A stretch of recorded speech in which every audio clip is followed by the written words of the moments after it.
Welcome. I don't have my drink. Fuck. I'm keeping the recording going because I'm not cancelling it on 2 seconds and chancing it.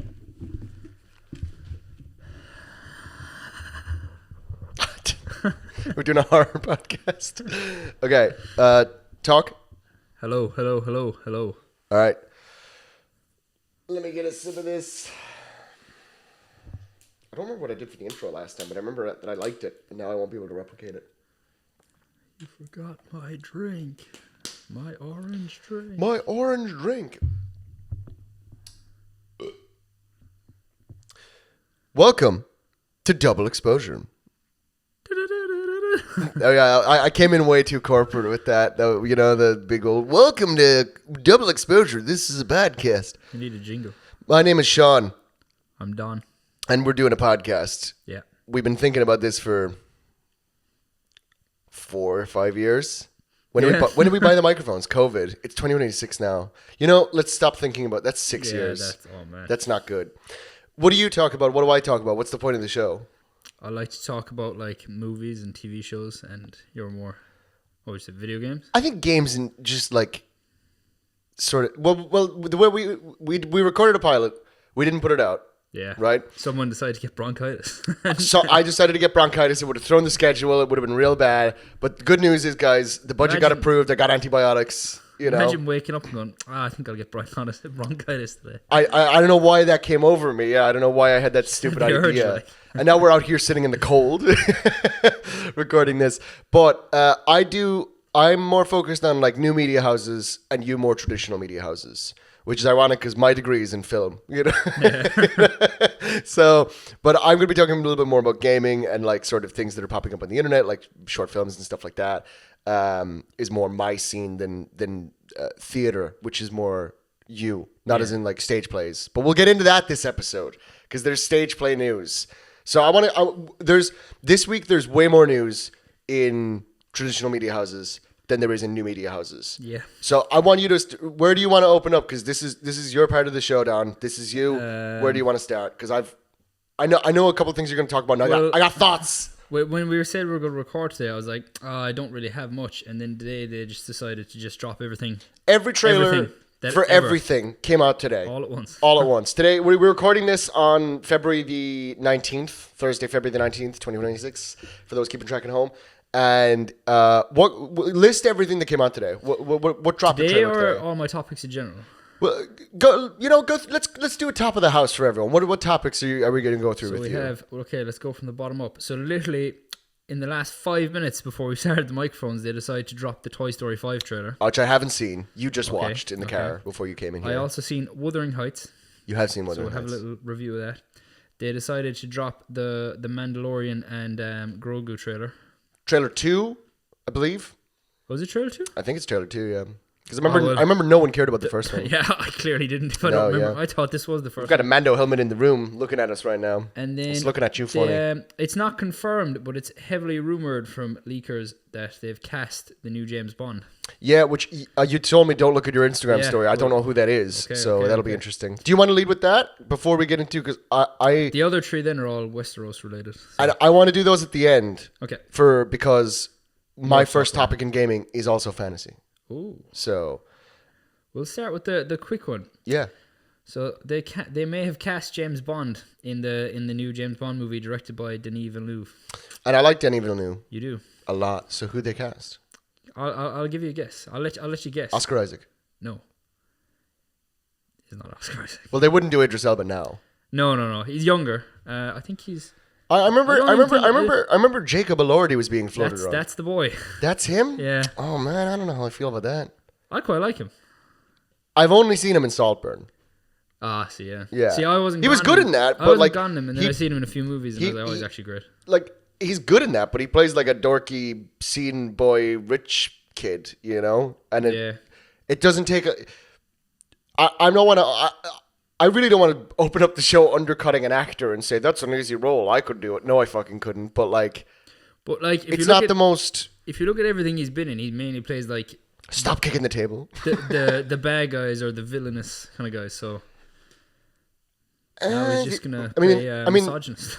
Yeah, I mean, again, I've only seen him in Saltburn. He wouldn't even be like in my top. You didn't see Frankenstein, the new one? I haven't seen it yet. Ah, I like Guillermo though. Frankenstein's monster in that. Yeah, no, I mean, very good. He's nominated for an Oscar. Which is for that? Yeah. That got an Oscar nom? Yeah. Oh, he cool. got a few actually. When are the Oscars? March 6th. Okay.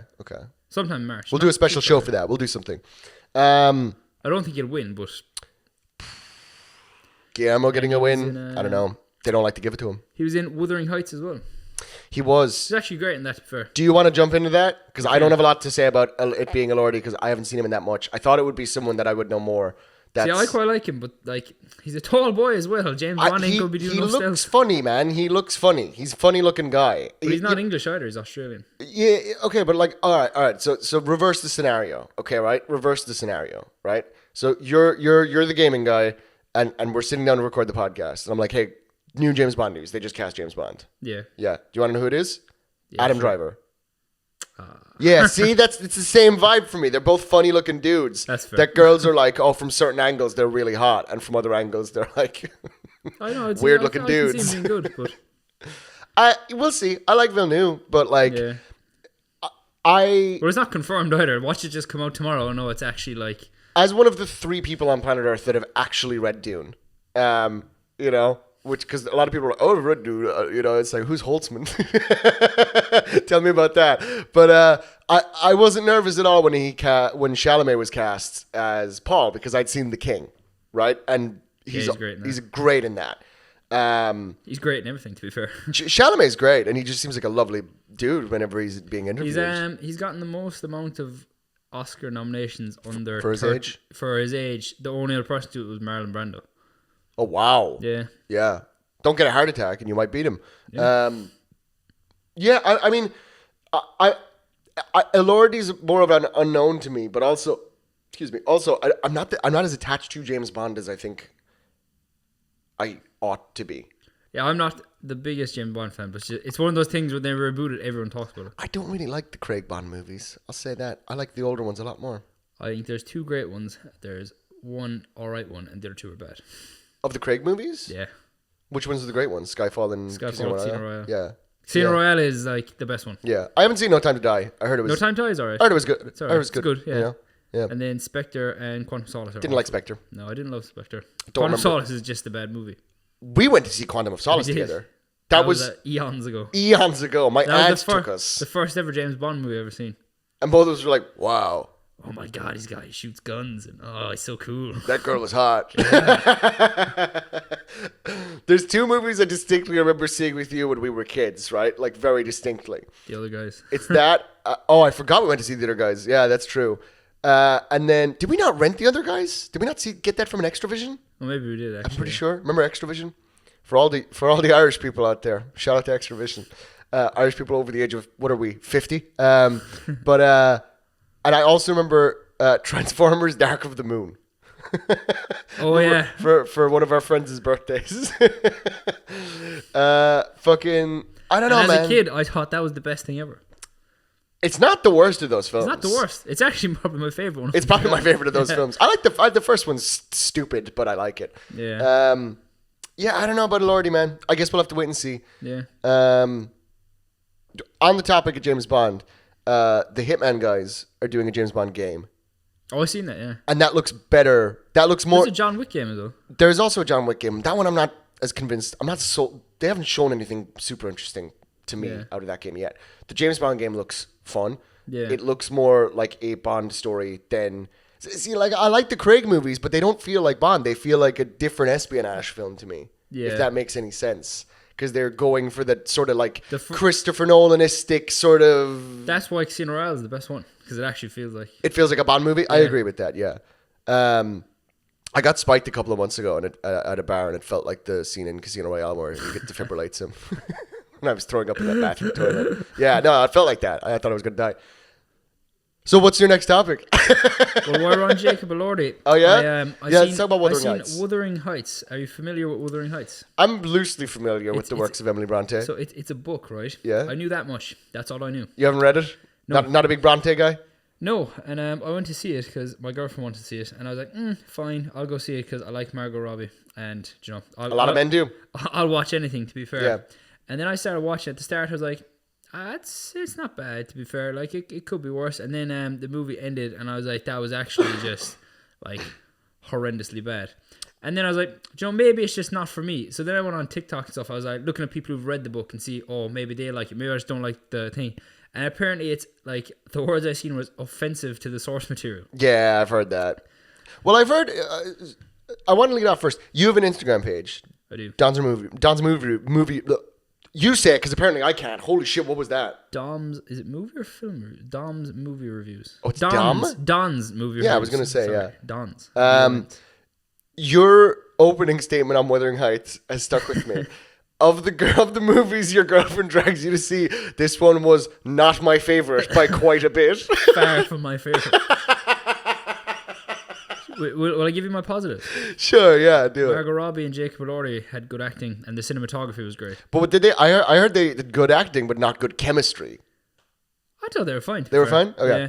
Well, the cinematographer is doing Dune Messiah, and there's some shots in this movie, and like there's one shot in the movie like that might be the best looking thing I've ever seen in a movie. I've heard it's gorgeous, but like the thing is that like have you've seen Saltburn? I haven't. You haven't? No. Have you seen Promising Young Woman? What is it? Promising Young Woman.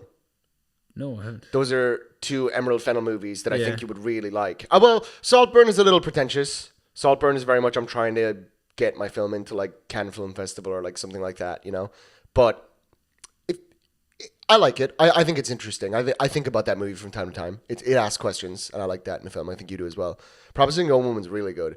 I like Emerald Fennell, but from the moment that she started talking about what she wanted to do with this film, it immediately sounded like I'm just kind of doing this for the publicity. I want to make a big movie, and I want people to go see it so they know who I am, and then I can make other movies again. Yeah, because the movie I would describe, right, as if I didn't know this was based on a book, I would have thought a 16-year-old girl in 2012 wrote this on Tumblr. Well, I've heard it's not as horrible. I've heard it's like not as interesting and dramatic as the men want it to be, and not as sexy as the women want it to be. It didn't please anyone. There's no real plot, like to the movie. It's just that's not that different than what happens in the book up until the very end. These two characters, right? They want to romp, right? And then they don't, and then they just ruin the lives, like absolutely nuke the lives of everyone around them because they want to romp. Wuthering Heights is like my mother's like favorite book ever, right? I'm sure she would hate the movie if it is. Because here's the thing, right? And she talks about this. She hated reading the book because she read it as part of school, and she hated reading it up until the end of the book. And then at the end of the book, everything happens. And from what I've heard, the whole third act is gone, has fallen off a cliff, and is not in the film. Yeah, and like one of the central characters is apparently gone as well. Heathcliff. No, he's in it. He's in it. Yeah, but what's quite funny is like the ending of the movie without any spoilers. It's supposed to be sad. I didn't think it was sad because all the characters are horrible people, and I wanted horrible things to happen to all of them. Yeah. So the movie, everyone was crying, right? Everyone was like bawling, crying. People were sobbing in the theater. Okay. And then next thing, I just hear my girlfriend laughing beside me. And I was like, what are you laughing at? She's like, it was just dead silent. People were crying. All you hear is on the popcorn. Just absolutely shoveling it into my mouth. Like, sometimes when you're in a bad film, you got the popcorn in front of you. It's the only thing grounding you to reality in that moment, you know? At one point, I was like, I have to save this popcorn because once this is gone, all the joy in my life is gone. Yeah, no, I get that. That's unfortunate because Wuthering Heights is very like Greek tragedy, the actual story. Yeah. And the third act is so like Jesus Christ apocalyptic that's what makes it so entertaining for everyone. The book, there's like a whole thing of like domestic violence. And then they just change it this to like the character's supposed to be like domestic violence survivor is just like she's into just like dressing up as a dog and just getting kinky with that. And it's like, what the what are we doing here? Like? Yeah. I don't know, man. I think Emerald Fennell is a director that has a lot of interesting ideas. And I feel like with this film, she got an option or an offer or something, and she decided to throw some cutting room floor ideas in that, make it really pretty, call it a day. Stop doing that. It's making noise. Fucking yeah. I don't know. It's kind of sad because there are not that many highbrow female directors working right now. Yeah, you know what I mean. And Promising Young Woman's really good. Saltburn's really interesting. Not everyone agrees it's good, but everyone agrees it's interesting. You know what I mean? So it sucks to see this pan out for her, but I think she'll bounce back. I think she'll make another film. I think she'll land on her feet. Well, some people are loving it, but it's people who It's a lot of like, Yeah. not to generalize, but it seems to be a lot of people who just go into like, people who like 50 Shades of Grey. They just like the raunchiness of it. I guess what I'm trying to say is I think the people that liked Emerald Fennell's other movies maybe won't like this one as much because that's why I'm avoiding it. And then people who would like this wouldn't like her other ones. That's what I'm, and it's like, is she trying to find her audience or is she trying to like grow with the audience in a weird indirect way? I think the people who like this movie wouldn't like let's say if she made it like this to draw in a new audience. I don't think people who like this movie would be big enough film fans to go, oh, I'm going to look at her other movies. Do you know? Yeah, no, they just want to go to see a raunchy movie for Valentine's Day. Yeah. No, I agree. I don't know. We'll see. It'll be interesting to see how it does at box office over time. Apparently, it's underperforming, but it's not far off what they predicted. Well, it cost a fuck ton of money for a raunchy fucking romance movie. So I don't know. And Eamon One Eye, isn't it, from House of the Dragon? No shit. Plays like a minor character. No shit. Yeah. He's a good actor. He's a great actor. He's a good actor. He's very different in this. Is House of the Dragon next on your list? What's next on your list? I think we'll leave the Westeros stuff to the end. Yeah. Next on my list, I think we'll just give a quick one of the Toy Story 5 trailer. I know nothing about this, and I have not seen the past 3 Toy Story 2. I've surely seen Toy Story 3, the best one. Oh no, I have seen 3. It's 4. I was like, whatever, I'm done. 4 is I don't think there's any bad Toy Story movies. I think 4 is my least favorite. Which one's the one with the bear? 3. Yeah, that's the last one I saw. Peak. It's okay. Absolutely peak. It's okay. I remember when that came out, it was like The Walking Dead season 3 was out around the same time, and everyone was comparing him to the governor. I'm like, nah, man, he's better than the governor. Not Philip Blake. So, do you know anything about this? Nothing. Do you know anything about the last Toy Story? Nothing. Okay, so the gist, right, is the last Toy Story. I'll say this actually, just for the sake of it. I know the last movie was about them letting go of Andy again. No, that was the third one. That's what I heard. Is like just repeated the themes. Not really. It's like them realizing that like they're not going to be the toys and kind of, you know, because one of the characters called Forky, she makes her own toy, you know. Oh yeah. And then it's like Woody's feel like whatever. But anyway, the last movie ends with like Woody's kind of gone away from the rest of the toys. He's gone to, I can't remember where he goes. So this movie, right? Because that's supposed to be the last one, just like Toy Story 3 is supposed to be the last one, and then they're making Toy Story 5 because they just print money. But they're all good for. So then this one, they're like, we have to bring Woody back.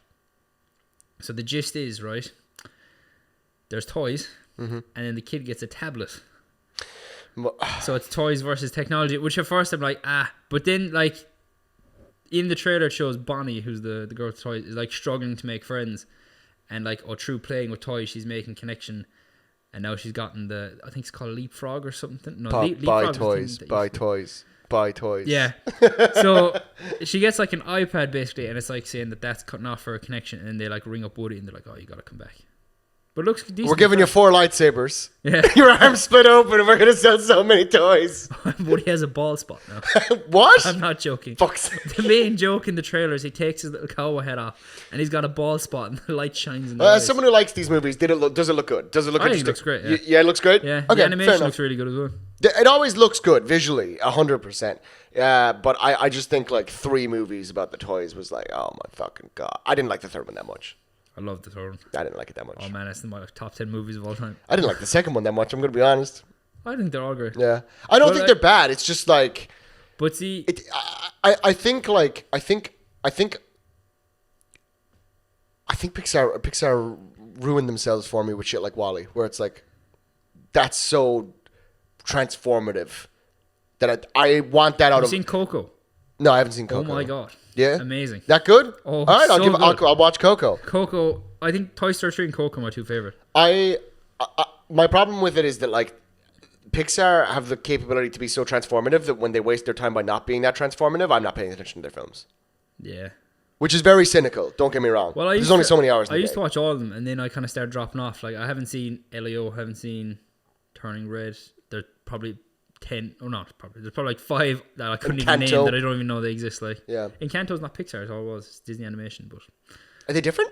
Yeah, but yeah, but the toys versus technology thing. Like when I was saying that, you're like, oh, buy toys. But I think it's a good thing to do because like I have small cousins and stuff, and you can see that like toys don't exist. What the fuck is an anymore. action figure? They're just like looking at the iPad, and then like you be talking to them, trying to have a conversation, and they're just on well, the like iPad. it's weird though, dude. Because like just to get into that for a second, because like you know I have like we're recording this in like my man cave, which is like a part of the like we have a shed outside of my house, and we like made part of it into a room during COVID. And it's full of little knickknacks, and there's a pool table and stuff like that. But I like putting like little action figures. That's why I have the Mando helmet, and like I have a bunch more helmets inside. I have knight armor right behind me. I have a bookshelf of just little figures. Cool. Yeah, like, but I think the market is catering for people like you and me now. Where like, have you noticed how much like an action figure is? Where do you get one? Okay? So they're releasing a Star Wars Black Series Darth Revan. Where do you go get that? Amazon. Yeah, you go online. Where would you go if you couldn't get that online? If it was sold out on Amazon, where do you get that? Maybe like Smith's, but would you? You'd be very lucky, right? Yeah. You'd be very lucky. If you go to it's Smith's, that's the toy store here in our area. If you go there in your head right now, go down to where the Star Wars figures are. Where are those? Are you sure they're still there? I bet they're not. I bet you they are, because every time I go into Manor, I go to Smith's to look at the Lego and I have to pass the Star Wars. I used to work right by that toy store, and I would go in there on my lunch breaks as well. But the Toys R Us technology thing's gone back to even like when we were younger, because there was like PlayStations, but like. But Nintendo tried to do the amiibo thing, but Skylanders did it better. Yeah, apparently, yeah. And then, but they went bankrupt. Yeah. So I don't know. It's interesting. I don't know. Maybe that movie will have more to say than I've given it credit for. You've sold me on it. Yeah. You've sold me on it. The animation looks flawless too. Always is. Yeah. Always is. They throw money at that shit. They're good. And speaking of trailers, here's I think the biggest conversation would be the what's it called? Baby Yoda and Baby Mando. Oh, the Mandalorian and Grogu. Yeah. They released their trailer, and on the last episode, which we didn't air because someone got bronchitis, we briefly talked about that, and I said I just didn't care, and I like Star Wars. You care now. Like at the point that Star Wars was almost dead to me at that point, and then I watched this, and I was like, I feel like a child again. This is great. Man. Yeah. So the only thing I don't like is the first movie back in 7 years is going to be a movie tying into a TV show, which most people don't have seen. But from the I think trailer, most people have, though. From the trailer, it looks like you don't need to see the TV show. It's going to be its own thing. No, it really doesn't seem like that. I mean, it looks like the only returning characters are like Mando, Grogu, and I cannot remember for the life of me her character's name. Sigourney Weaver. She's not in the show. Yes, she is. No, she's not. You're thinking of the one who fixes the ships. That's not her. That's not her? No. This is she's a new character. I think she's a rebel or something. It's not the woman with the Pitroids? No. Huh. Yeah. Oh, my bad. But I like the way they made a point of showing Pedro Pascal's face like 5 times in the trailer, just so you know he's in it. Like. Guys, I swear he actually did show up on set this time. What's going on? What's with the? I don't know what like. What the fuck is going on? I feel like there's always some kind of fucking like AI ran hate campaign against Pedro Pascal. Anytime he's in anything recent, there's a swarm of bots in the comment section being like, "Bring this guy down! I'm from Russia, #1." And it's like, all right, okay, you didn't have to out yourself people that hard. Just don't like people being successful. I don't even think it's that. It looks like it's like nationalistically motivated. It's always Russian bots. I don't know what it is. It's insane. Anyway, I don't know what that is, but I see it all the time. If anyone in the comment section has any insight, try and speak over the Russian bots that are about to come into the comment section and let us know why that is. Why does Pedro have a hate campaign up against him at all times when he's, as far as I can see, done nothing? No. You know? I mean, yeah, he seems like he doesn't fucking actually like doing The Mandalorian, but I don't give a shit, you know? Suck it up. Take a paycheck. You're here now. Boo-hoo, I have to be the face of Star Wars. I have to show up and set a few times. What stood out to you the most in the trailer? Can I be honest? Yeah. Martin Scorsese. You know, he's the little guy in the kiosk. I didn't know that. Yeah, he's the little guy that's like, nope, we're closed. I was fairly shocked to see Embo. Yeah, I was also shocked to see Embo. Yeah. Good day for Glupshitos. Yeah. Yeah. Live action debut. Also, one of the pod racers from episode 1 is in the trailer. Did you notice that? Yeah. They're just going to throw everyone in this. There's the guy from Rebels, the Zeb, is it? Zeb Arillis. Yeah, didn't watch Rebels. I've seen clips. Zeb's cool. I don't like Rebels that much. It's just... I was a Clone Wars guy. I felt betrayed when the Clone Wars ended and they started Rebels. I don't think Sabine is that cool either, sorry. I'm the biggest Mando guy in the world. Kenu Jokadir Shamando. I still know how to say it from those old books. Don't fuck with the Mandos. But, I don't know. A lot of people were saying they don't like the trailer because it looks too like fun and not fun, but like it doesn't look serious. It looks very childish. And like you do realize like Star Wars it was made as a kid's franchise. For children, like yeah. Like if you want depressing stuff. I mean, man, I think My thing with Mando is that it just has a magic to it. They know what they're doing, for the most part. Let's ignore Book of Boba Fett. But also, you're going to get so many people who don't even like Star Wars who are going to go in because they want to see cute Baby Yoda. Yeah. And you can't deny that's going to happen. But I mean, like, even for, like, as a dude, you know, as a man, watching his new pram sail through the air while Mando jetpacks behind him is hype as fuck. Yeah. Like, watching him disassemble that mouse droid with the Force and all that. It's a mouse droid, right? Yeah. Yeah. Looks really fun. What the fuck? Is Embo working for one of the huts? I think, from what I gathered, is so you're the main hut. Rota. Who From is the Clone Wars from the film. Clone Wars film, Yeah. Jabba's son. And he wants, I don't know, He made sounds like that. Baby Yoda, Grogu, for some reason. That's what I get, and he's hired Embo and probably other bounty hunters to go get him. So here's the thing about Embo, right? And I think Embo would have been Cad Bane if they didn't ruin him in the Boba Fett show. Okay, so let me talk, because you're almost right. You're almost right. But in the Clone Wars show, Embo is not just a bounty hunter. He's not that. A lot of people think he is. He's not that. It really reminds me of that Shadow Gear Bionicle. Yeah, he does. Yeah, Shadow Gear 6335. Anyone in the comments who remember Shadow Gear represent, pull up. But so Embo in the Clone Wars, in the episode that I forget the name of the episode, but it's based on the Seven Samurai, right? He's not just a bounty hunter. He is a bounty hunter that is registered to the Galactic Republic. He's working on their side. And at the time, so is Cad Bane and Aurra Singh. Yeah. And then later, some of them go their separate ways. But we never see that Embo went away from that. So I have no idea where Embo fits into any of this. I assumed he was working for Rada the Hutt. Maybe he's a third party. Maybe he's doing his own thing. Maybe Cad's going to try and catch up to Mando. I don't know. I would like to see more Cad Bane. Cad Bane's like... But didn't he die in Book of Boba Fett? No. I think he did. No, he gets up after that. In the post-credit scene. Does he? Yeah, he does. Is the post-credit scene not your man Cobb Vanth? No. Are you sure? Yeah. 100%. Cad Bane gets back up.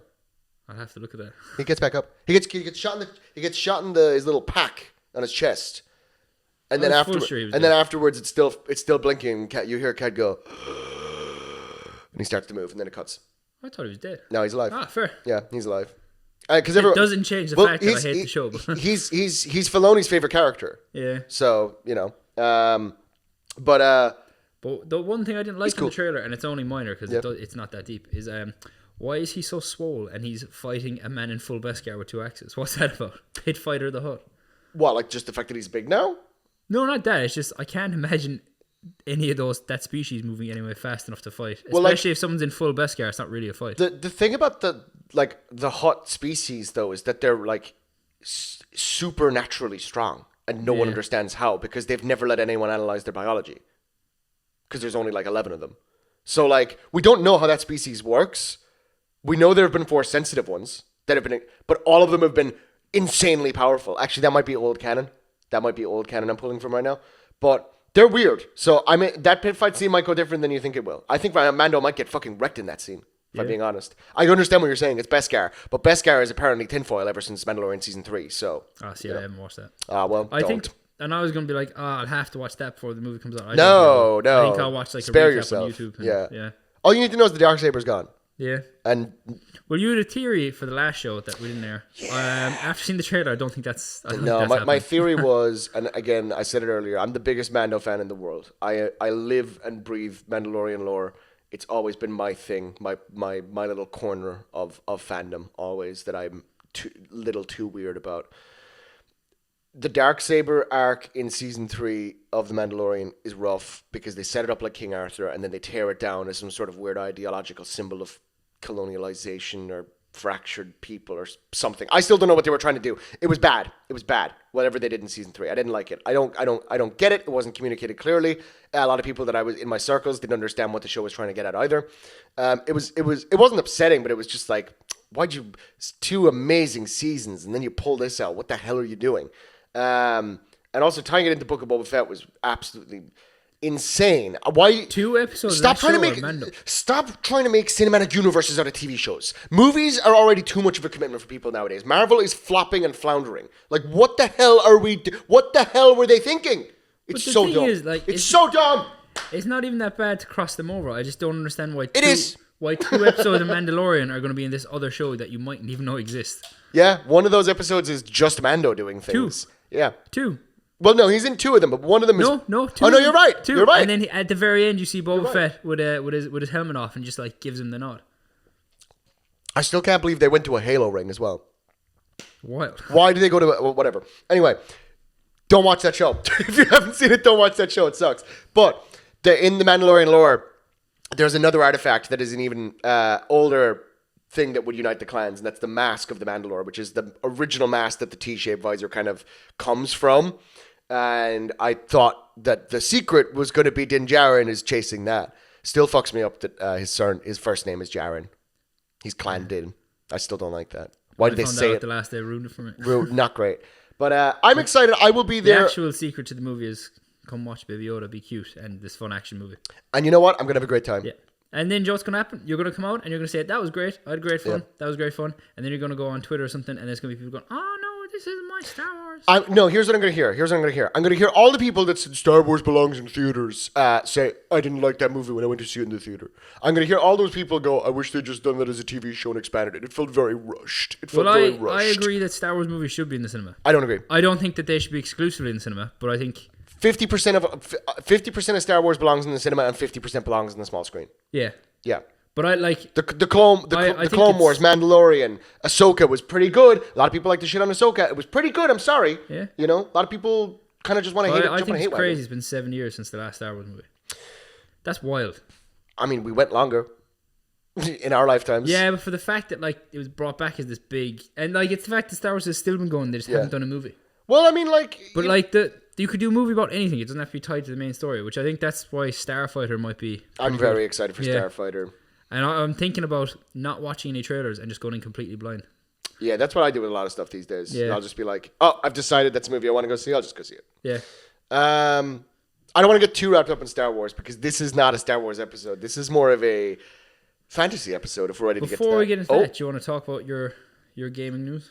Because this will probably take up a chunk of the episode. You know what? I'm gonna lead us from one gaming sphere back into yours, and then I'll finish on my game review because you've done your review of Wuthering Heights. I have a game review. It's an indie game.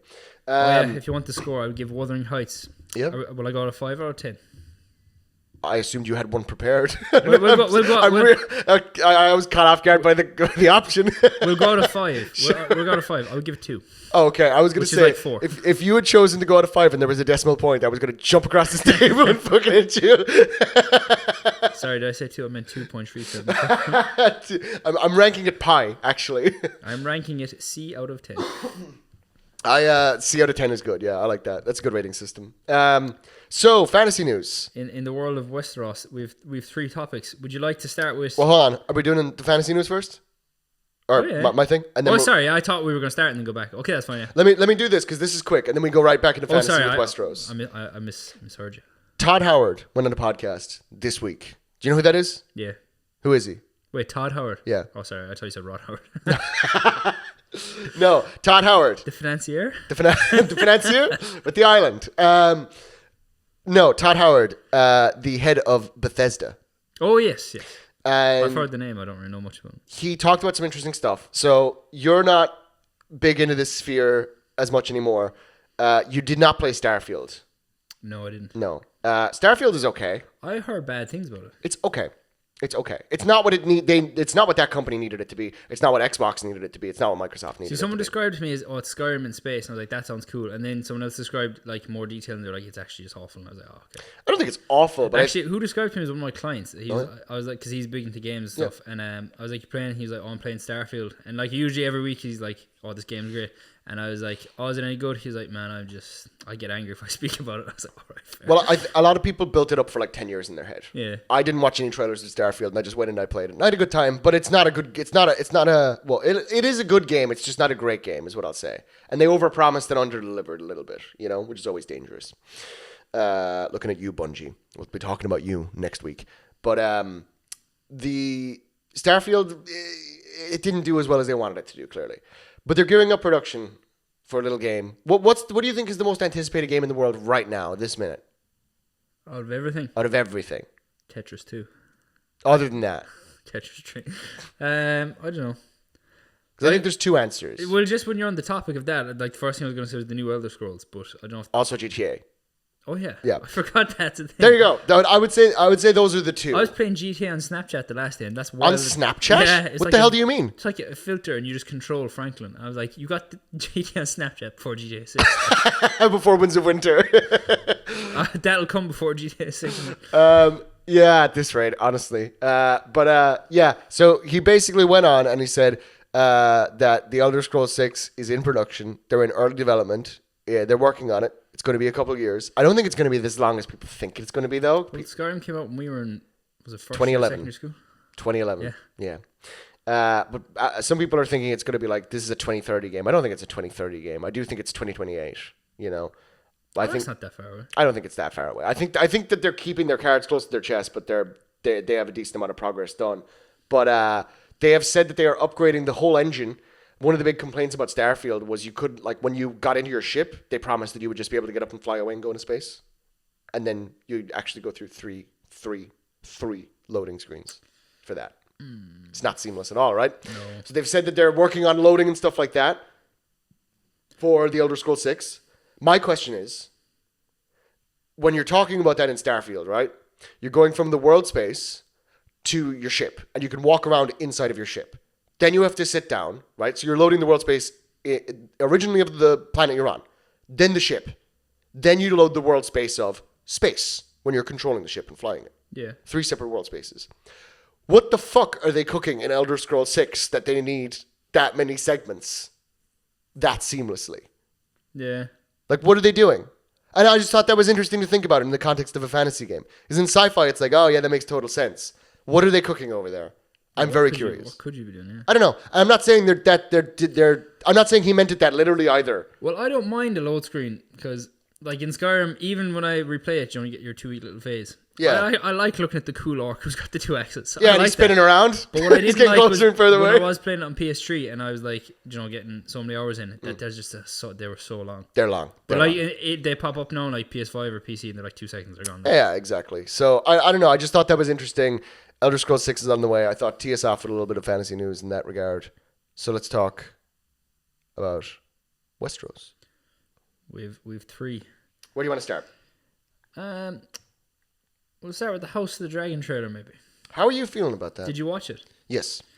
The trailer looks good. I watched it 3 times. So I watched the trailer. I was like, that looks pretty hype. And then I remembered season 2 exists. And I was like, So I don't hate season 2. I just don't. I don't hate season 2 either. I actually like a lot of season 2, unfortunately. There's a lot of good in it. It's just The Harrenhal stuff is really good. yeah. People say that that's the worst part. I actually enjoy that. That's one of my favorite parts. I wish Westeros would get more creepy. The Reach is fucking creepy, dude. The Reach is creepy. What I didn't enjoy about it mainly was like season 1 ends. It's like, all right, we're going to war next season, and then this whole season was just like We're going to war. Felt like it dragged out. We're going to war next season. I like a lot of the strength of the world of Game of Thrones to me is that the characters' conviction to the world itself. That sounds very lofty, but what I mean is there's a conversation between Alicent and Gwaine where she asks about her son Daeron, who has been sent away. And there's an interesting theory going on about Daeron right now, actually, that I'm gonna ask you They about. just didn't mention him in season 1. It was like he didn't exist. Yeah, and everyone was like, there might be something going on there, or they just didn't find an actor, but They have the actor now. They have the actor. Yeah. But there's something interesting about the actor that people are starting to think about. I'll put a pin in that. But anyway, there's a scene there, and she asks how her son is, and they've just had a fight, and he's just come back from Rook's Rest, which is like a horrible battle that I don't even know if we got to see. I can't remember. I think we got to see Rook's Rest. Yeah, we did. Yeah. But and he has this conversation with her where he's like, he's stalwart, and he's kind. Yeah. And it's so nice. It's such a nice scene. And like, I fucking hate Gwaine Hightower. I don't like the Greens at all. You know what I mean? See, I quite like the Greens in the show. I don't like them, even in the show. I think they did a better job. I like Gwaine a lot more now that he's realized Kristen Cole's a bastard. I love Kristen Cole. Yeah? But not like, I don't like him as a person. I just like him as a character, you know? I don't mind him as a I character. like that there's someone people just fucking despise. I don't want to jump around too much. Okay. But I think Aerion Brightflame is my favorite antagonist in the history of A Song of Ice and Fire now. Okay. And I think that he's made me realize that I don't think Kristen Cole is that interesting of an antagonist. He's just very mean. Well, in the trailer we see some Kristen Cole stuff, but I won't say any spoilers for what happens to him. But we will see. We will see. I think we're going. I think this season, because people said that there wasn't a lot of action, is going to be very action heavy. Who the hell is the guy in the silver armor? The guy from House of Guinness. Oh, I don't know. I didn't see House of Guinness. He's silver armor. He's got like the black little. Well, he has candles on his armor. He's a Hightower. He is Otto's nephew. Oh. So he's acting as the Lord of where are the Hightowers from again? Highgarden? No, that's the. Are they Highgarden? No, I don't think they are they? Old Town? Old Town, that's Yeah. it. He's the acting Lord of that. He's Otto's. Interesting. So he's a regent over there, basically. Yeah. Okay, interesting. I didn't know who he was because when I saw it, I was like, "Oh shit, is this Cregan Stark?" And then I looked at him and I was like, "That's not." There was no mention of Cregan Stark in the trailer. There's no. But Cregan doesn't show up until the very end of the book anyway. He's going to be the season 4. I think I don't want to get into spoilers for House of the Dragon, right? But if you know anything about the books, you'll be able to follow along with me for about 10 seconds here, right? There's an event called the Hour of the Wolf, and it's very important, but it happens when everything else is done. Yeah. I don't think we see Cregan Stark mobilize in this show until the very last episode of the show. I think it's all going to happen one I episode. think the entire final episode is the cleanup, which is what the Hour of the Wolf is. Yeah, it could be. That's what I think it is. And I think that'd be awesome because it'd be really somber and really cold. Well, they confirmed that like they're only doing 4 seasons now. So I saw that. So if you know what happens in the timeline, you can kind of figure out roughly where the season's going to end. A lot has to happen this season. Yeah, but that's why last season frustrated me. Because they didn't do enough. Do you know? Well, apparently they wanted to cover. Apparently, didn't. The rumor, or I don't know, was it rumor or is it said now? But they wanted to apparently. And they cut the last 2 episodes. Apparently they wanted to. They ordered a 10-episode season. They cut it down to 8. Last season would have ended with a big. A big moment that I think is going to happen in the first or second episode of this season. So that makes more. Yeah. Well, they're pretty fucking. If you don't know anything about Fire and Blood, the book, you won't pick up on anything spoilery when you watch the trailer. Yeah. But if you watch the trailer and you've read it, you're like, oh, we're getting that in the first episode. Yeah, I think 1,000,000%. off the bat. Yeah, rip the band-aid off. Yeah. We're back. And also, the showrunners need to do it to apologize. I think this is be good. Yeah. So I think they learn from their mistakes. Ryan Condal, it's your game to lose. I'm rooting for you because I like a lot of the acting talent in the show and I like a lot of the groundwork that season 1 laid and I liked parts of season 2, but not all of season 2 grabbed me. It was very slow. Who's your favorite character in the show? In the show? Yeah. House of the Dragon? Yeah. It might be Gwen.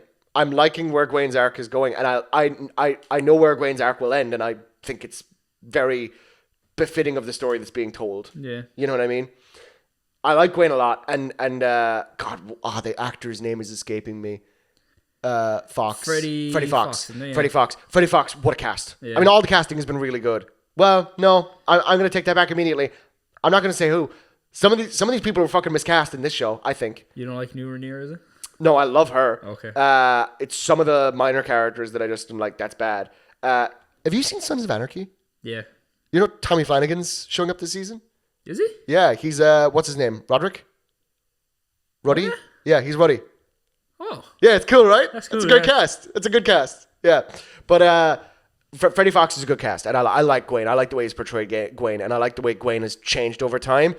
He was very much a maneuvering political engineering bastard at the beginning in his own fucking reluctant way. Now he has to be a knight of... But I think they're doing that as well in the show because like they want you to sympathize the Greens more to make it more of a who are you? Yeah, I guess. Yeah, you know. Because they changed some stuff with Alicent and other characters that make you more like. Oh man, I can't wait until 2028 when we can sit down and talk about all the different ways they fucked up Alicent Hightower. She's a great actress though. Yeah, you're quite fond of her. Oh, I'm very fond of her. All right, is there more you wanted to say about House of the Dragon? I'm excited. I'm very excited. We'll get more trailers. It's similar to like Star Wars. I had no hype for it. Now I do. Yeah, I'm very excited. Also, real quick, the Valerian fleet looks really good. That armor, finally, the armor in this show looks okay. Finally, it took a while. The Hedge Knight got there before you, and we won't let you live it down. I think the reason the armor wasn't great is because just the dragons just sapped the budget. Yeah, but I mean, there's going to be more dragons now. Yeah. But there's going to be increasingly less of them as we go on, and that's not even a spoiler to say. Speaking of lack of dragon... A Knight of the Seven Kingdoms. A Knight of the Seven Kingdoms. We talking the last episode or just overall show so far? How are you liking the show so far? I absolutely love it. This is awesome. This is so good. It's so good to have a good show in Westeros. But when they like, I'll say this. So far, the show is better than the book. Yeah, it's better than the aspects, book. Yeah, no, every aspect, for me. But like the thing with this show is, I think as well, it's a big surprise to people because like Game of Thrones season 8 really disappointed people, and then people were disappointed by House of Dragon season 2, and then they were like, "Oh, we're making this show. It's only 30-minute episodes." Everyone's like, it's going to be nothing," and then they're like, "Oh, it's so good." It's so good. So the casting for every character is just. There's a couple of things I want to point out specifically, and some of them are spoilers. So if you're following this show, go watch the 5th episode. Come back. You can treat this as a little couple minutes of a spoiler cast. Holy shit. Aerion Brightflame is such a good villain. Especially in this, because in the book it's he's made a out bitch. Like it's not much of a fight in the trial. Dunk just kind of it's a bit of a fight, but Dunk doesn't take as much damage. My biggest problem with like Aerion in the book is that like he is it's not a problem, but it works for the book. He's more one-dimensional. Like. He's very one-dimensional because he's a caricature of what you think a Targaryen is. Yeah, he has all of those bad things you can assume about them. He wears like red and orange because he's it's a world without dragons now at this point, right? He thinks he's the dragon. He is the dragon, and there's a theory that he's a dragon dreamer as well, if you know your lore, which is interesting as well. But and then he's kind of local. But in the book and the comic as well, that's based on the Hedge Knight.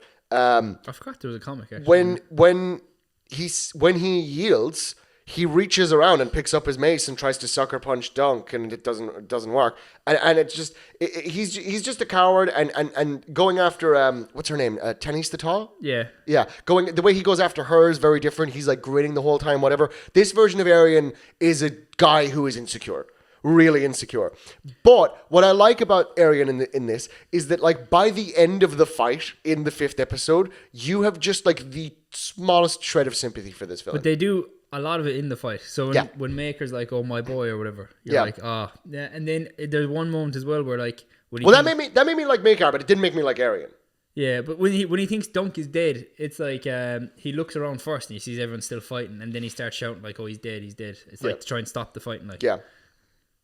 But what I liked especially as well is that when Dunk gets back up.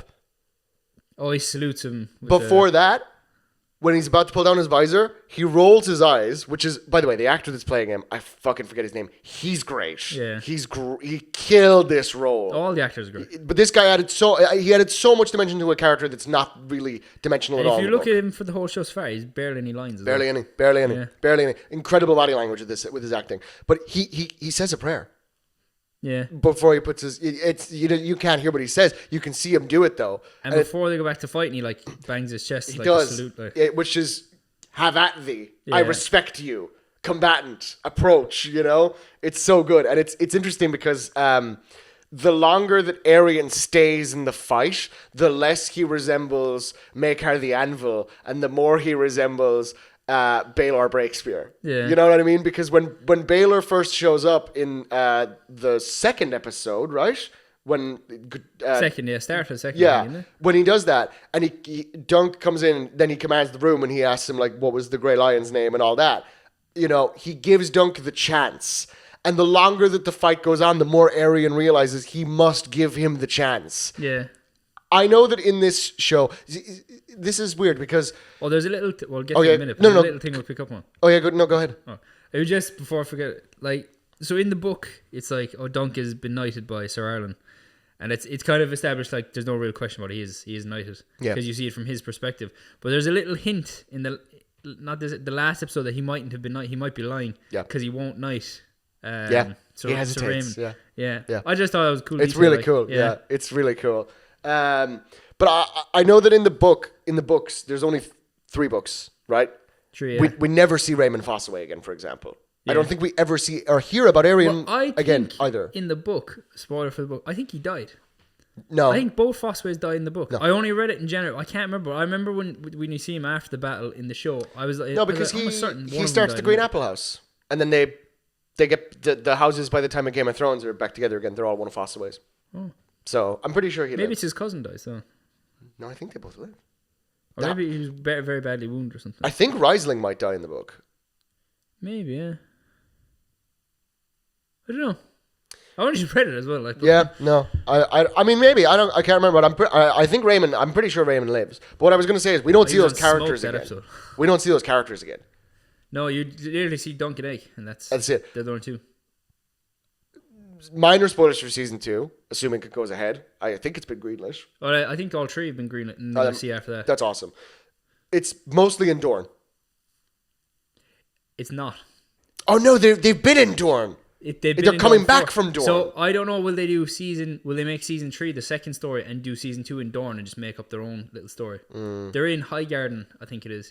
They're back in the Reach. You're right. But when you read it, I thought it was Dorne for a while because like they make out that the weather's so hot and stuff. So I was like, but it's not Dorne. Yeah. You would forget that the bottom of the Reach is equatorial as well. Because don't they have a name for that area of Dorne where it meets the Reach? It's like the sun. Fingers or something. That's the fingers somewhere. No, the fingers is at the top. Yeah. But they have a name for it. And is it the Vale or some shit like that? No, the Vale is the Vale is the Arns. Yeah, the Vale is the Arns up in the Eyrie. Anyway, there's a name for it. Anyway, there's a name for it. But we don't meet those characters again. Is my point. But because George R. R. Martin because he's an insane person, said he wants to do 15 seasons. I hope we hear like. I would actually not mind if Arian became a decent person after this. You could see more of them, right? Yeah, or even just hear in the wayside that like, oh, there was another tournament and Arian actually conducted himself well this time. Yeah. Something like that, because you can see it in his eyes at the end that like, not only does he respect Dunk has taught that man the most important lesson of his entire life if he chooses to listen. But you get in the book, like Maker's reaction to what happens to Baelor's, but you don't hear what Arian thinks of it, and it is his fault for it is fully his fault. So it'd be interesting to see if they do anything with that in the next episode. How did you feel about the moment? I thought it was great. It was incredible. It was so good at showing like like when he turns around, you're like, because I knew it was happening because I read the book. But when he turns around, you just see his head, and you're like, damn it, man. There's the only sadness I have for that scene, and this is so nitpicky, but it's my favorite line that George R. R. Martin has ever written, and I can't remember it verbatim, so I'm going to paraphrase it.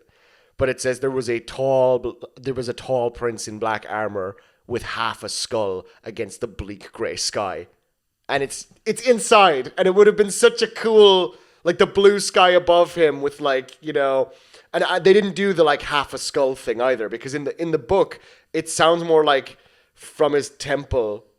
It's like when he lifts off the helmet, that was the only thing keeping his skull together, and it just comes apart kind of. Yeah, like just. Fucking farts. But what I liked in the show as well is like you can briefly see the hit. Well, there's two hits that it could be. There's 2 hits. Yeah, but like I like that because like when if you read the book and you see that in the show, you're like, it's happened. It's done. It's been done. There's nothing can be done. Nothing can be done. Yeah. But I watched that episode and then I rewatched that fight like 4 times because I kept looking in the background to see who's fighting who and stuff, and oh man, it's just great. Dude. It's so rewatchable. It's so good. It's so good. It was a great episode.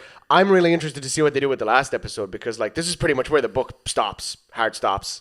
So like there's not a whole lot left to do in like another like basically the conversation with him and Maker. It's the conversation, but like that doesn't make for much of a season finale. But if you look at the trailer, it looks like he's going like in the book he almost takes Aegon straight away. Oh, it looks like there's some debate here. As a square, so it's going to look like they're going to go back and forth a bit more, and he might walk away and then come back from or something. He'll count him down. But like, if you cut out the flashback from this episode, you could have made it a movie, but it doesn't bother me that it's a TV show either. I liked that. Yeah. It was cool to see Ireland of Pennytree actually be a knight. No, I like that stuff, but I'm just saying for people who thought it could have been condensed down, you probably could have cut it. But no, I agree. I saw someone talking on one of the Game of Thrones subreddits being like, dude, imagine being Lord Ashford. Trying to have this tournament, everything's gone wrong. There's famine in your kingdom. I'm just gonna have a nice, easy tournament. And what the fuck do you mean Baelor Breakspear is dead? They never call him that either. They just call him Baelor. They never mention. They never call him Breakspear. Yeah, no. Yeah. But one thing, and they never call Maker the Anvil. No, which is his nom de guerre. One thing they left out. It's not major, but I would have liked to see the thing where they use the jousting.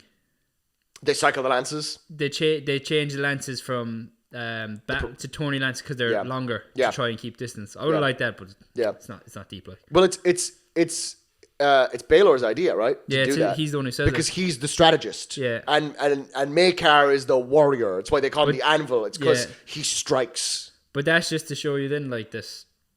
He's like he'd be a better suited king because he's tactical. playing more of the defensive game. Yeah, exactly. Yeah, it's a shame, and the actor that portrayed him was so good. The casting on this show, I know I talked about it in House of the Dragon. I said not everyone's perfect. The casting on this show, my God. When I watched the first trailer and I seen Dunk, I was like, that's perfect casting. And then I seen Egg and I was like, I don't know. And then I watched the show, I was like, oh man, we love our fella from Galway. Shout out Peter Claffey. Come on the pod. We'll have you anytime. It's great. He's great. Yeah, I loved it. What else have we got? There's. I think it might be the most interesting one. I'm gonna take a drink before so I can wet my throat before I scream at this.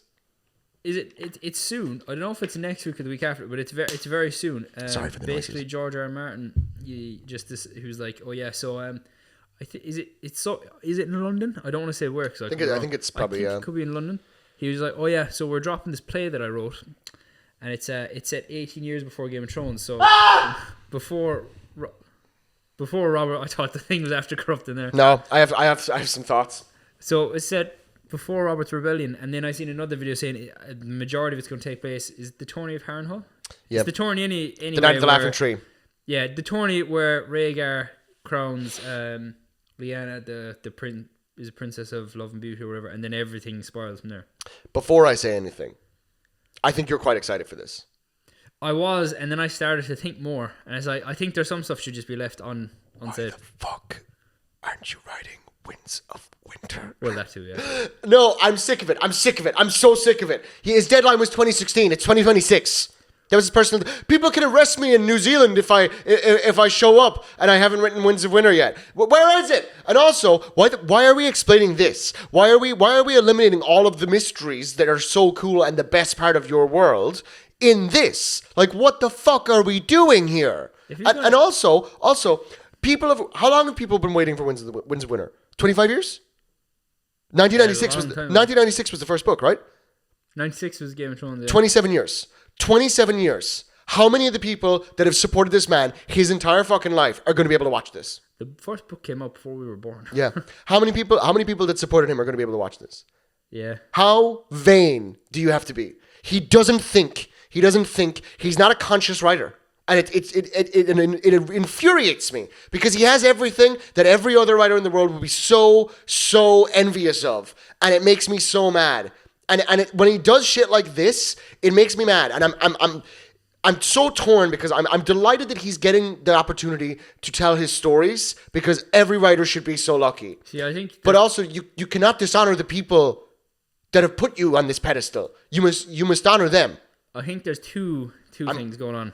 So I think one is he's panicking a little bit because he knows he probably won't finish this before he dies because he's 77 or he's 70 something. Yeah, he's looking better these days though. He is, yeah. So I think he's panicking because he knows he won't finish everything and he wants to get out as much as he can because in his head he has it all. Like, yeah. And then I think he writes stuff and then I think he thinks of something else and he wants to go flesh that off. Yeah, I agree. So like, let's say he was writing the Game of Thrones and then he went and rewrote The Hedge Knight and then he was writing and then like the last book he released was Fire and Blood. Yeah. Which is a whole... And he's doing another Fire and Blood. Oh, is he? Yeah. Oh, man. He's covering from where that left off up to Robert's Rebellion. Damn. So I assume this is going to tie in somehow. Yeah. Yeah. But, like, yeah. Also, he's also said... Sorry, I don't want to interrupt you. He's also said he's retelling Summer Hall from a different perspective in that book. Oh, yeah? I'm rolling my eyes, chat. He also said in an interview as well, when they were interviewing about Duncan Egg, one of the questions was, where's Winds of Winter? And he was like, oh, it's coming. But like the update I'll give you now, I'll be honest, is I read what I'd written and I didn't like a lot of it, so I'm rewriting a lot of it. Yeah. Like, man, just put it out. Like, yeah. I don't know, man. He also said as well, he wouldn't like if he passed away for someone else to finish the series. He wouldn't. Yeah. So like, I don't think we're ever getting an actual conclusion. No. I mean, I've accepted that, but it's just like my problem is like I think he's doing this as a fuck you to HBO for taking House of the Dragon from him. That's what I think it is. Because why else would he isolate everyone from going to see this and doing it as a stage play instead of a show? Yeah, it's ridiculous. He has the pull. He could do that if he wanted to. He doesn't want to. He doesn't want to because he wants the control. Yeah. And I can understand having. But he's a very good relationship with the Knight of the Seven Kingdoms showrunners. Ira Parker, yeah, for sure, 100%. It's just it seems like Ryan Condal is the one he has the problem with, you know. Ryan Condal, it's your game to lose in House of the Dragon. But look, I don't hate George R. R. Martin, and in fact, he's the type of person that, you know, despite my outburst, I would love to get a chance to meet someday. You know, but amazing world building, amazing world building, incredible talent writing. Did you ever hear the story about how he got the idea for it? Hold one sec. Okay. One sec. What I do want to say is that, like, it frustrates me that, because I don't think this is a good way to treat your audience that have been with you and so patient for so long, to do this. There's people who've been reading these books and they'll die before they know how it ends. They already have. Or they have, yeah. You know, that's... And, you know, part of that's life, but also, like, you know, I don't know, man. I think George is, like, one of the greats of all time, but I think that even if this is one of the best things ever, it's going to be a real head scratcher for people looking on in 20, 30, 40 years. See, Why the hell did he do this? I think another reason, there's a bit of a delay. No, it's not the whole reason, because he was delayed already, but I think he's seen how Game of Thrones ended, and he does not want the backlash. That if people hate, not say his ending will be the same, but even if people hate his ending, he'll be afraid of it. I don't think so, honestly, because he doesn't care what people think. Yeah. That's always been my impression of him. Is he's like, well, the story is the story. So, you know, that's what it is. He's Lucas Mucus Part 2. We're not getting into that. We're not doing that again. I'm not explaining that in the second podcast. Yeah, I mean, he is kind of George Lucas-y, but yeah, I don't know. We'll see. I hope it's good because it's happening anyway. I'm annoyed that it's happening in the format that it's happening, not that it's happening. It's like another thing that decided to release a play that was quite important was Stranger Things. Where they released that's my fear. It's going to be like that. And then they're like, oh, yeah, so this play is going to explain a lot for season 5. Oh, I haven't seen the play? Oh, well, tough. Yeah. Yep, I completely agree. I echo that fear 100% as well. But I would watch it if I could get a chance to see it. Yeah, I mean, you know, I just think that, like, you know, The Night of the Laughing Tree is a way more interesting story if told in whispers. It's like a ghost story. You know what I mean? They could do the play in a way where they don't reveal who that is. But I think they will. Well, the director of the play says we're doing a Romeo and Juliet story between Lyanna and Rhaegar. He said that today. So that's that for me. You know what I mean? You know? But it's the whole play won't be just that tourney. So I wonder where it'll start and where it'll end. Yeah. Will it end with the burning of Ned's family, or where, like, will that specifically? No, I think it'll all be at the tourney. Okay. I don't even think we'll get to see Rhaegar and Lyanna go off. I think it'll just be like very like Midsummer Night's Dream kind of implied. I don't know. I just did though think seeing that today and him being like it's out in 2 weeks. I was like that's just wild. That's crazy. Like, it is crazy. It is crazy. But I just think I think it's ridiculous, and it feels obstinate to me in some way, and it sucks to say that because I have so much respect for his work. But I read some of the things that he said about making it, and it doesn't compute to me, and I don't agree with the premise. I'd watch it. I love the world and I love his stuff, but I don't agree with the premise of this. I don't agree with the premise at all. If it was a show though, would you be more happy about it, or would you be happy if they just didn't tell the story? I'd be happiest if they didn't tell the story. I would be happier if it was if this was being done in a medium where people who have grown old with his works could easily travel to and get it. Yeah, you know? It's not going to be shown anywhere here. No. It'll be shown in England and then somewhere in America, and that'll be it. You were going to say about his inspiration for the whole thing? I was watching a little interview with him, and they were like asking about his inspiration, and it was just interesting to see that, like, he was like, oh, he thought of the line like, oh, they found the direwolves in the summer snows, and he's like, oh, snowing in summer, that was a cool concept. So then the first thing he thought of was like the seasons of how like winter last year's, and he was like, oh, that's a cool world. He was like, oh, let's talk about the history of the world, and then he literally got a page and he wrote down like every king. He just wrote a list of every king, and then he made the history fit around those names and stuff. And then he said he named like the similar names on purpose because like you read anyone's story and it's like no one has the same name. Because like in real life, like people are named after their dads or their uncles. Yeah, 100%. Yeah. So like he wrote like this Aegon the First to whatever Jaehaerys and stuff, and so he wrote out all the kings first, and then he went with the story. Then I think afterwards, then that's when he was like, now it's War of the Roses. No, it's like it's the coolest fucking world ever, dude. Like I love it. I really do. I sound like I'm a hater today, but it's just this was very frustrating for me. You know what I mean? But yeah, have we got more in Westeros? No, those main three, Night of the Seven Kingdoms. Also, Night of the Seven Kingdoms is finishing next week, season 1, and we are going to be doing a tier list about our favorite characters from the show. And we're going to be discussing them in depth We're going to be having arguments. It's going to be a good time. Keep an eye out. I think we have similar opinions, to be honest. We'll see. We will see. Lastly, my review, as if I haven't talked enough.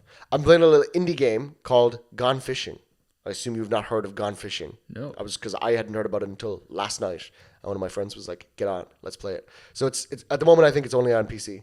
But the idea is, what's that? You go fishing. Oh, it's more interesting than that, right? Oh. So you're a bunch of hillbillies on a fishing trip, right? You're on a plane, little Cessna, plane, civilian plane. Crashes in a remote area. A couple different maps. Grand Canyon, Arctic, swamp, jungle, bayou, And now you need to fish to survive. Okay. But also, you need to give a certain amount of fish to this altar that makes a good noise, like something is pleased when you offer the fish to it. Okay. And as long as you fulfill that quota of offering that grows with every passing day, it won't get you. What won't get you might ask? Try not to find out. And the longer in the game you go, the harder it is each day to survive in that way. Halo style, like. Very much, yeah. And careful, keep your head on a swivel. You're not alone in the swamp. There's a bunch of other things in there as well. So there's monsters. So we were playing and I fished up this giant egg, but it was a weird egg. It had You can fish in the game. you can in Gone Fishing. Man, yeah. I never would have thought that. So I fished up this giant egg, and I was like, "What the fuck is this?" And then one of the guys was like, "There's something moving in the water."